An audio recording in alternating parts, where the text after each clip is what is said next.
सनातन धर्मा diaries में आपका स्वागत है। आज मैं आपको धनतेरस के बारे में बताने जा रही हूँ, जो कि 10 नवंबर 2023 को पड़ रहा है।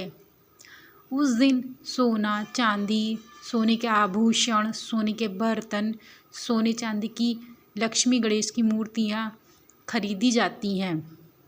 लेकिन जो व्यक्ति गरीब है या निर्धन है, जो इन वस्तुओं को नहीं खरीद सकता है, क्या उनके घर माता लक्ष्मी नहीं जाएंगी?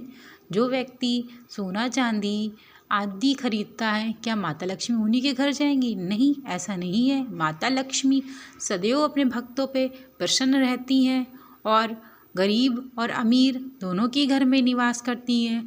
सबसे पहली बात है, माता लक्ष्मी जिस घर में पवित्रता होती है वहाँ जाती हैं। जिस घर में बहुत अच्छे से साफ़ सफाई बहुत होती है, उस घर में प्रवेश करती हैं। और जो व्यक्ति सोना चांदी या सोने के बर्तन, सोने के आभूषण, सोने की मूर्तियाँ नहीं खरीद सकता है, वो व्यक्ति छोटी से छोटी वस्तुओं को खरीद सकता है, जिससे माता लक्ष्मी प्रसन्न होती हैं। मेरा वीडियो अंत तक देखिएगा, आपको वही छोटी से छोटी वस्तुएं अवश्य मैं बताऊंगी, जिससे आपके घर में भी गरीबी दूर होगी, निर्धनता दूर होगी। और मैं लास्ट में आपको एक ऐसे फल के बारे में बताऊंगी, जिससे माता लक्ष्मी को चढ़ाने से माँ लक्ष्मी, कुबेर भंडार बहुत प्रसन्न होते हैं, धनवंतरी माता बहुत प्रसन्न होती हैं और आपके घर में सुख शांति समृद्धि लाती हैं। तो चलिए आपको बताते हैं कि धनतेरस के दिन कुछ ही पैसों में आप क्या खरीद के ला सकते हैं। सबसे पहले आप पान के पत्ते ले लें। पान के पत्ते 5 खरीद के ले आएं और माँ लक्ष्मी जी को चढ़ाएं। दिवाली वाले दिन यह चढ़ाए जाएंगे माता लक्ष्मी को। उसके बाद पूजन करने के बाद जैसे ही दीपावली की जो चौकी होती है, वहाँ से जो पूजा की सामग्री हटाई जाती है, वह सब आप हटा के और जो पान के पत्ते होते हैं वो बहते हुए जल में प्रवाह कर दें। नंबर 2 पे है कछुआ। धार्मिक मान्यताओं के अनुसार कछुआ विष्णु जी को बहुत ही प्रिय होता है, जिससे माता लक्ष्मी अपने आप ही खिसती चली आती हैं। ऐसा माना जाता है माँ लक्ष्मी विष्णु जी को बहुत प्रिय हैं और जहाँ विष्णु का निवास होता है वहाँ पे माता लक्ष्मी जरूर आती हैं। जिस घर में विष्णु भगवान की पूजा साधना अच्छे से होती है, वहाँ माँ लक्ष्मी अपने आप ही निवास कर जाती है। वैसे भी धार्मिक मान्यताओं में माना गया है कि जिस स्त्री के पति का सम्मान होता है, जहाँ पति का सम्मान होता है, वह पत्नी अपने आप ही वहाँ पे पहुँच जाती है। इसी प्रकार से विष्णु भगवान माता लक्ष्मी के पति हैं और उनको प्रसन्न देख के माँ लक्ष्मी अपने आप प्रसन्न हो जाती हैं। नंबर 3 पे है लक्ष्मी गणेश। लक्ष्मी गणेश आप अवश्य लेके आएँ और इनको दीपावली वाले दिन इनकी पूजा करें। एक तरफ बाहर से अंदर की ओर, और उसके साथ ही माँ लक्ष्मी के चरण जरूर लेके आएँ। चरण आप 2 जोड़ी लेके आएँ।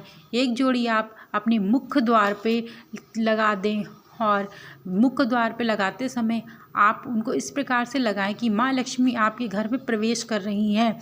और दूसरा जो चरण है, आपको जो 2 जोड़ी लेके आना है, दूसरा जो चरण है वह आप अपने पूजा वाले स्थान पर लगाएं।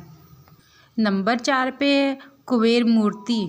कुबेर की मूर्ति को लेके अवश्य आएँ, क्योंकि कुबेर जो है वो धन संपत्ति के देवता माने जाते हैं। ऐसा माना जाता है कि माँ लक्ष्मी प्रसन्न होती हैं, अच्छी बात है, किंतु अगर कुबेर भंडारी वो भी प्रसन्न हो जाते हैं तो घर में धन की कोई भी कमी नहीं रहती है और घर में सदैव के लिए माँ लक्ष्मी विराजमान हो जाती हैं। नंबर 5 पे है मिट्टी का घड़ा या सुराही। मिट्टी का घड़ा या सुराही लेकर भी आप अवश्य आएँ। जो मिट्टी का घड़ा और सुराही लेकर आप आए हैं, उनको घर के उत्तर दिशा की ओर रख दें। ऐसा माना जाता है उत्तर दिशा जो है वो माता देवी देवताओं के लिए अति शुभ मानी जाती है। घड़े को पानी भर के रख दे। धनतेरस धनतेरस के दिन से ही 5 दिए घी के अवश्य जलाएं। ये दीपावली के अंत तक जलाते रहें। भाई दूज, गोवर्धन पूजा तक ये दिए अवश्य जलाएं, तो आपके घर में कभी भी धन की कमी नहीं होगी। और माँ लक्ष्मी, कुबेर भंडारी देवता कुबेर, वो भी आप पर प्रसन्न रहेंगे। ऐसा पुराणों में उल्लेखित है कि एक ब्राह्मणी थी, वह बहुत ही निर्धन थी। उसे गुरु ने एक सुराही दी और उससे कहा कि आप इसको उत्तर दिशा में रख दीजिएगा। इससे कुछ समय के पश्चात उसके घर में निर्धनता की धीरे धीरे से समाप्ति होने लगी और कुछ साल बाद ही वह बहुत अच्छी खासी धनवान हो गई। ठाट बाट बढ़ गए और माँ लक्ष्मी कुबेर भंडार की उसके घर में कृपा हो गई। इसी कारण घर में धनतेरस के दिन सुराही या मिट्टी का घड़ा अवश्य लेके आएँ। ये कोई ज़रूरी नहीं है कि आप बहुत बड़ा लेके आए, छोटे से छोटा ला सकते हैं। छोटा कलश भी आता है, आप उसको भी ला सकते हैं। आप किसी भी प्रकार का पात्र ला सकते हैं जो पानी भर के आप उत्तर दिशा में रख दें। नंबर 6 पे है कमल गट्टा। ऐसा माना जाता है दोस्तों, जो कमल होता है वो माँ लक्ष्मी को बहुत प्रिय होता है। कमल के 5 अंगों में माँ लक्ष्मी विराजमान करती है और उनको बहुत ही प्रिय होता है। माँ को कमल का हर अंग प्रिय होता है, किंतु कमल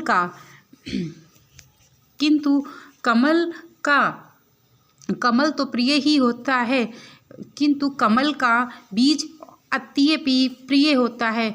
कमल गट्टा लक्ष्मी माँ को बहुत ही प्रिय होता है और उनको अपनी ओर आकर्षित करता है। नंबर 7 पे आप धनिया अवश्य लेके आएँ। धनिया को लेकर आएँ और माँ लक्ष्मी जी की पूजा करें धनतेरस वाले दिन। उसके बाद कुछ धनिया आप अपने मंदिर में रख सकते हैं और कुछ गमले में या किसी मिट्टी में बो दें। बोने के बाद वह धनिया धीरे धीरे उगने लगेगी और जिस प्रकार से वो धनिया का बीज बड़ा होगा, उसी प्रकार से आपके घर में धन संपदा की वृद्धि होगी।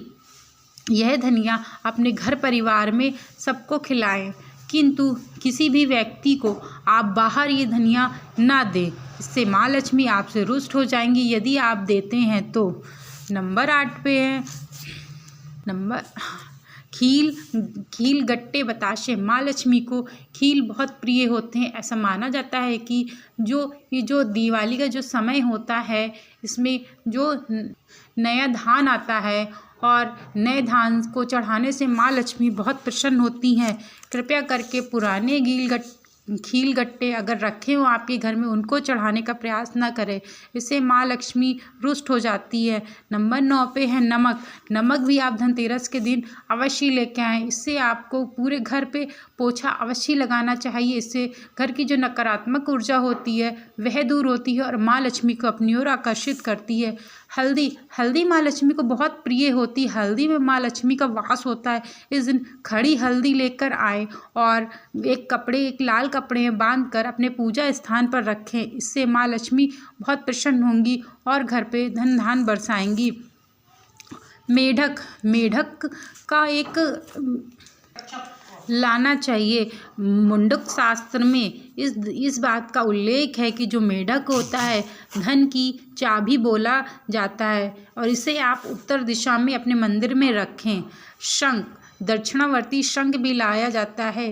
8 रत्नों में जब मंथन हुआ था, उनमें से 8 रत्नों में एक शंख भी उत्पत्ति हुई थी और माना दक्षिणावर्ती शंख से यदि कोई व्यक्ति बहुत परेशान हो, बहुत निर्धनता से सताया हुआ हो, तो कोई सहारा ना हो, तो आपको दक्षिणावर्ती शंख अवश्य लाना चाहिए। इससे माँ लक्ष्मी बहुत प्रसन्न होती हैं और उससे माँ लक्ष्मी जी की मूर्ति का अभिषेक करना चाहिए। यह वस्तु आप अपने घर में अवश्य लेके आए। मैंने आपको बोला था कि अंत में आपको यह मैं बताऊंगी कि माँ लक्ष्मी को कौन सा फल बहुत प्रिय होता है। माँ लक्ष्मी को सीताफल बहुत प्रिय होता है। इस दिन आपको सीताफल अवश्य चढ़ाना चाहिए। सीताफल बाज़ार में आराम से मिल जाता है। हाँ, दीपावली के दिन हो सकता है थोड़ा आपको कॉस्टली मिले या महंगा मिले, लेकिन मिल अवश्य जाएगा। कभी भी भूल कर भी माँ लक्ष्मी को नाशपाती नहीं चढ़ानी चाहिए। माँ लक्ष्मी को गन्ने का भोग अवश्य लगाएं। दूर्वा गणेश जी को चढ़ाएं और चढ़ाकर प्रसाद के रूप में आप ग्रहण करें दीपावली वाले दिन ही। यदि कोई व्यक्ति माँ लक्ष्मी को दीपावली वाले दिन खीर का भोग लगाता है, क्योंकि माता लक्ष्मी को खीर बहुत प्रिय होती है, इस कारण माँ लक्ष्मी को जो खीर का भोग लगाता है उससे माँ लक्ष्मी बहुत प्रसन्न होती हैं और पूरे घर में सुख समृद्धि से भर देती हैं। सनातन धर्मा डायरीज़ में आप सब्सक्राइब करिए, लाइक करिए, शेयर करिए, सब्सक्राइब करना मत भूलिएगा। Thank you so much watch करने के लिए।